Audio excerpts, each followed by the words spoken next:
Hello you, welcome to Geekism and welcome back to Pinewood Hills. Apologies for no video last week. If you follow me on Twitter at John T. Sparrow, you'll have seen me mention that I've got some playtime in the game, but nothing really that I was a massive fan of, to be honest with you, and kept sort of going back and forth with a few ideas, mostly in that small area next to the Dodgems.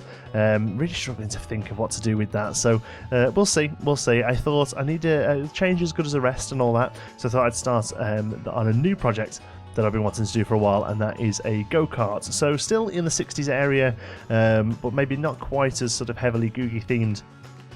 This go-kart track is very different to the go-kart track I have previously built in the game. The last one we did was a very highly themed pirate one in Geektopia, but yeah, I wanted to do this very generic, very plain, and very much like the go-kart tracks you actually see in these smaller family parks. They're quite common in the smaller parks. Poulton's Park in the UK has one, I believe. I don't think Lightwater Valley does, but I think Flamingo Land does. And most likely many others as well. And the theming is always incredibly light. It's basically a big old space that they put go-karts down in, to be honest with you. So that's what I wanted to do here, and it was quite a fun challenge actually. It's not finished. We still need to get it finished. We had to let some people into the park here to get them over riding it, because I wanted to see what the clearance was like on this here, because we didn't want this to be too high, but obviously we didn't want it to be too low that it was chopping people's heads off as well. So that was that. Gone for a very simple figure of 8 track. I actually go back and edit the track a little bit later on. Lengthwise, it's not too bad. It's about 500 metres, which, from what I can tell from the relatively limited information on go-kart tracks in UK theme parks, seems to be about right. Most of them seem to be somewhere between 300 and 500 metres long. So lengthwise, it seems okay.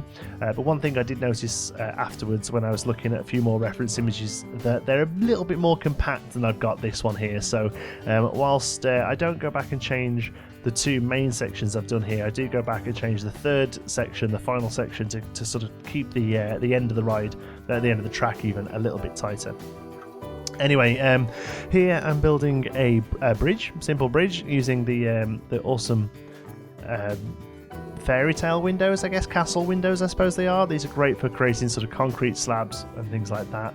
I actually go back and have another go at this, because I build it straight, and the track itself isn't straight. The track is actually curved, and at first thought I thought that a straight bridge would be good, but when I actually sort of sit back and look at it, it just looks lazy, to be honest, from a game point of view as opposed to a design point of view. It just looks like I've been a little bit lazy. So I actually go back and curve the bridge around the track, and I think it looks a lot better, and it was worth taking the time to do. Like I say, the theming here is going to be very light, so a lot of the work that's going to go into this is actually going to make it look quite boring. As silly as that sounds, it's going to be concrete, it's going to be tyres, it's going to be some light foliage, it's going to be areas that probably aren't kept as well as they could be, and all sorts of things like that. And I really wanted to drive home the realism, pardon the pun, drive home, I didn't mean to do that, really wanted to drive home the realism aspect here in the go-karts area. So talking a little bit about the park in general, the park in whole, and also my time in Planet Coaster, I feel like I'm just about getting into a bit of a dry spell. I'm getting into a bit of a rut. These happen. It happened in Geektopia. I get back out of it. I know I'm going to get back out of it, and I know that it's definitely something that other players of the game struggle with occasionally from time to time. And I don't think it's a slight against Planet Coaster. I think sometimes it's just a bit tricky to always be creative. One thing I'm doing here is changing a little bit of height variation. The track, it ends to be quite flat, and whilst they often are quite flat, I didn't want to try and do a little bit more height variation. So we go back and edit that a little bit later on. But here I'm going back and saying to myself, no, come on, let's do this properly. So I go back and curve the bridge. Anyway, as I was saying, yes, so I feel like I'm getting into a little bit of a dry spell.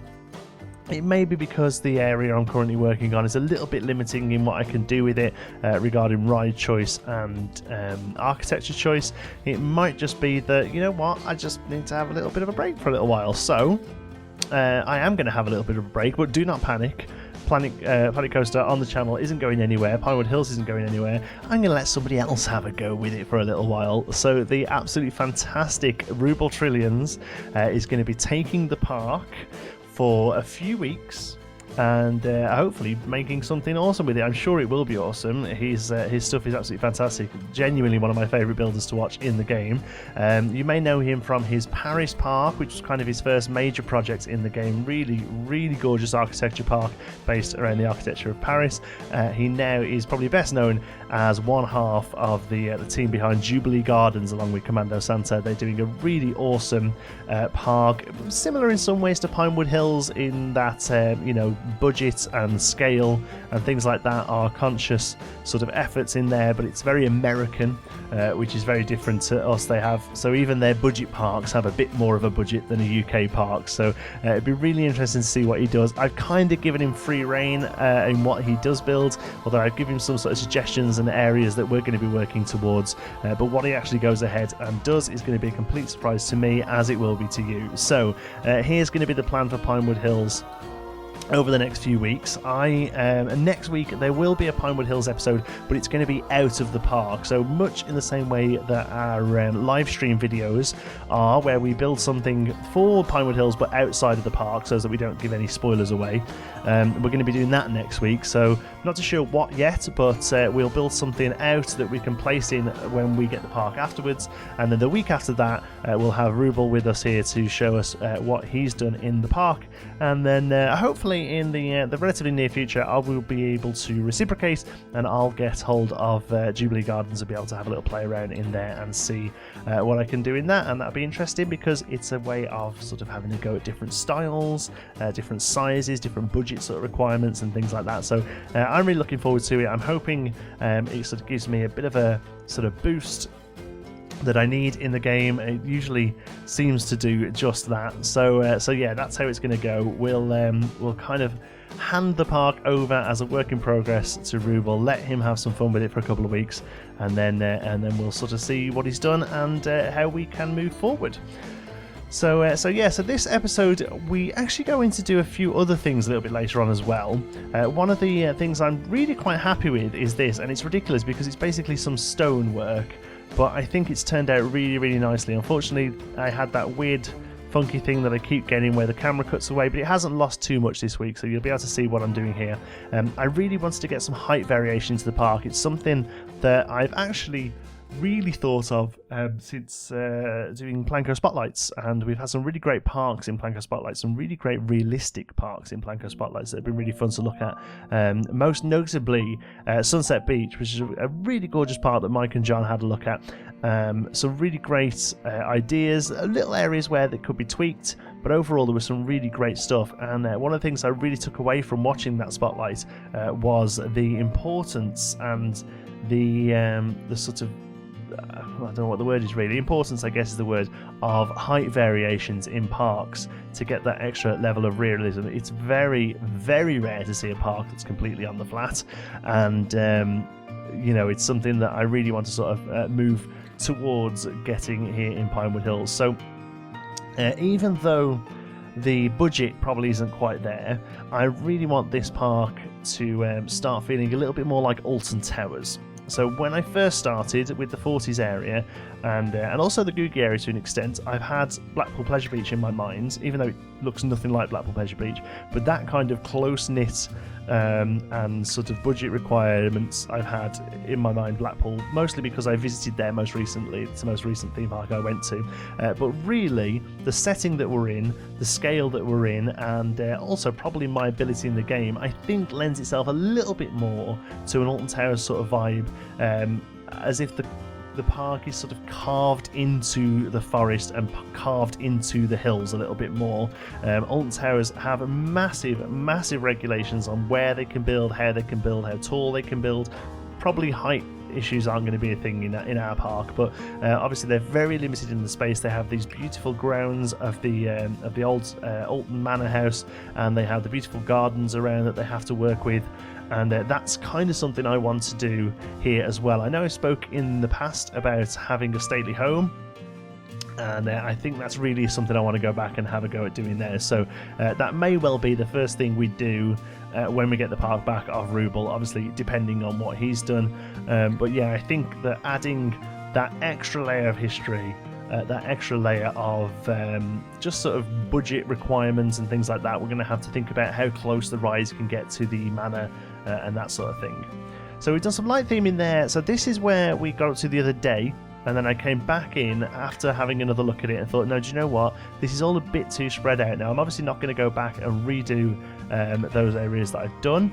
But what I can do is take this last little bit and tidy it up a little bit. And the other bonus we have here now is that we have a hairpin in the place, which we didn't have before as well, which is quite a common feature. So that just sort of brings it all in a little bit. And then also, after having a fair few bits of foliage and greenery around the first part of the ride. Also, the other thing I noticed with go-kart tracks is they're just concrete, big old concrete wastelands basically. So I wanted to try and get a little bit of the feeling of that in here as well. So the second half of the ride is much more sort of concrete based, much more manufactured, much more sort of formed. This will be the area that the go-karts get taken onto for repairs and things like that. We also are going to build a bit of a sort of hut or garage, I guess is the word I'm looking for, in a moment as well. I wanted the whole thing to start to tie in a little bit here, so we take this bridge down to that concrete we've just added in and just sort of cap it off there, and again finish off with these railings. Again, I'm purposefully using plain concrete, simple railings, a little bit of colour here and there, but only colouring things that will be easy to colour. You know, fences get painted, that's fine. The tyres that come with the game, these ones here, they actually come red and white, and I did start with them being red and white, but I thought afterwards, no, do you know what? Keep these bland. These will have come from a local, car mechanics yard or something like that has shipped these over to just act as a bit of a buffer.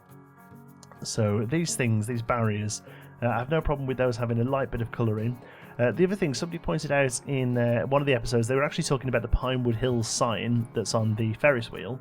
They said maybe make the red a little pinkish because that's usually what happens to red paint when it's been in the sun for quite a while. So I haven't done that here, but I do go and do it back over on the garage, I think, that we're going to build in a moment. So I might need to go back and do that with some other areas here, take some of these red painted bits and yeah, just sort of pinkify them a little bit to give them a little bit of aging.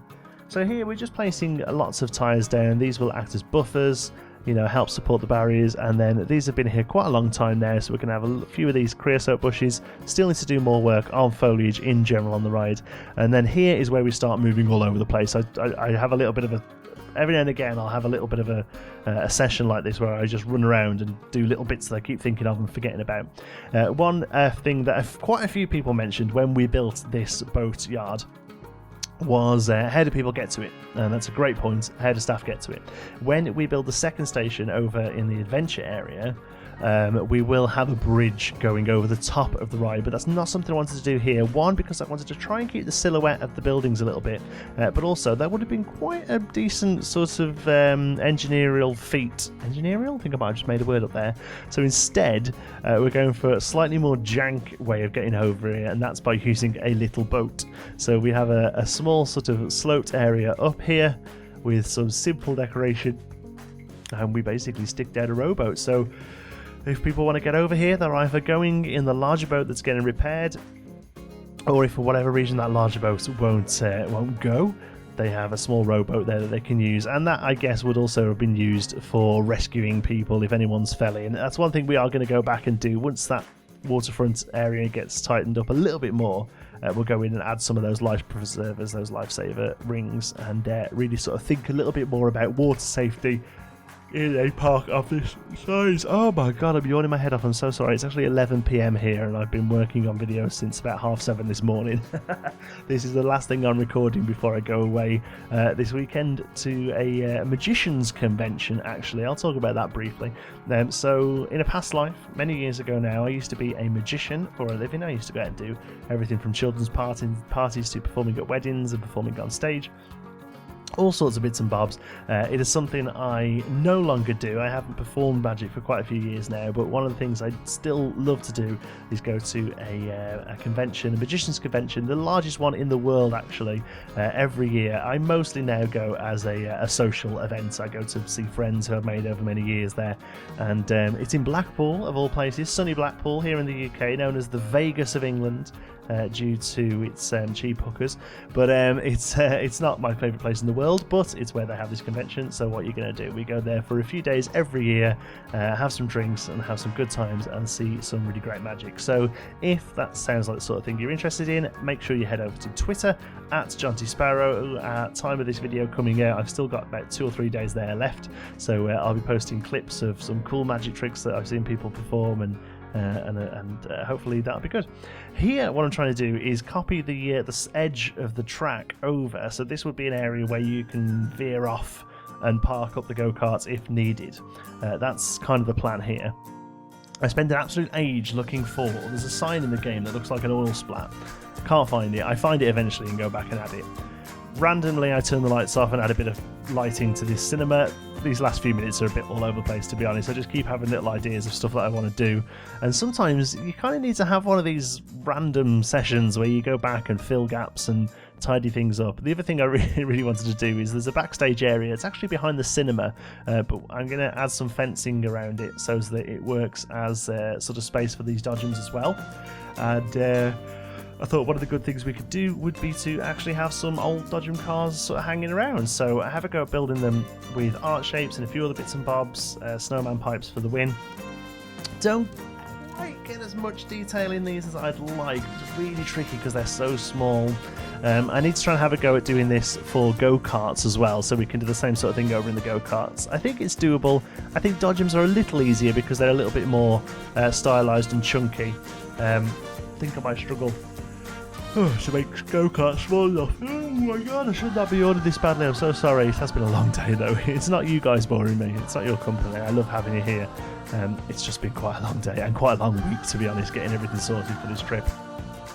So yeah, we make a go-kart out of art shapes. I'm really quite happy with how it turned out. We use this Knight Rider chair, but we actually swap it round so that it's the wrong way around. They don't look exactly like the ones that are on the ride. But because they're old ones, we can make out that maybe these were the old ones and they've been replaced or something like that. So they look close enough to get away with, but they're not identical. Here, there you go. So this is where I actually take back that red colour and really sort of age it by making it a bit more of a pink. And I actually think that turned out pretty well. And the last thing we do is add the cable to the back of it. Pretty crazy how dodgem kart works, isn't it really? They're just like raw electricity just sort of running around at the top there. It's pretty crazy that health and safety allows it to happen, I guess. And then there you go, you'll see that there. We just place those around. What we'll do is add a gate onto that fence so that it all makes sense. A couple of glamour shots to finish off. So there we go, go-karts well underway. A few other little bits and bobs cleaned up. Apologies for no video last week. Please, I hope you look forward to Ruble Trillions having a go and seeing what he comes up with. I'm sure you will. I'll pop a link down to his channel. Go and check him out in the meantime. He's really got some fantastic builds over there. Thank you very much for watching. I hope you've enjoyed it. If you have, you can give us a like. It really does help out the channel. And if you're not already, don't forget to subscribe. Any thoughts, queries, or suggestions, you can pop them down in the comments. If you fancy a chat, you can find me on Twitter. I'm at JontySparrow. Thanks very much for watching. I'll see you in the next one.